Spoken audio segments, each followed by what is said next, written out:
जी अस्सलाम वालेकुम नाज़रीन, मैं हूं आपका मेज़बान वसीम हाशमी। प्रोग्राम बोलेगा पाकिस्तान के साथ। नाज़रीन, इस वक्त हम मौजूद हैं उमर अरशद नागरा साहब के पास और इनसे हम बात करेंगे आमद रमज़ान के हवाले से, क्योंकि रमज़ान की आमद है, अनकरीब रमज़ान मुबारक आने वाला है। उस हवाले से ये उम्मत मुस्लिमा को कौन सा पैगाम देते हैं कि हमें इस रमज़ान मुबारक महीने में क्या करना चाहिए। जी अस्सलाम वालेकुम उमर साहब। वालेकुम अस्सलाम। उमर साहब, रमज़ान मुबारक की आमद है, इस हवाले से आप उम्मत मुस्लिमा को, हमारे नाज़रीन को क्या पैगाम देना चाहते हैं? सर पैगाम ये है कि नमाज़ पढ़नी चाहिए, रोज़े रखने चाहिए, ठीक है ना।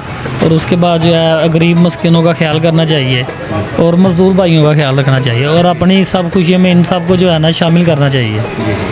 आखिर में कोई उम्मत मुस्लिमा को कोई पैगाम देना चाहते हैं? बस अल्लाह पाक खैर करे, सबको इबादत करनी चाहिए और नमाज़ पढ़नी चाहिए। जी नाज़रीन, ये थे हमारे साथ उमर अरशद नागरा साहब, जिन्होंने ये कहा कि रमज़ान मुबारक की आमद है। इस सिलसिले में हमें चाहिए कि उम्मत मुस्लिमा का ख़ास ख्याल रखना चाहिए, नमाज रोज़े का ख़ास ख्याल रखना चाहिए। रहमतों और फजीलतों वाला ये महीना हमें खुश नसीबी है, हमें नसीब हो रहा है। और इसके साथ साथ जो सफ़ेद पोश लोग हैं उनका ख़ास ख्याल रखें, रात की तारीकी में उनका ख्याल रखें, उनको तलाश करें।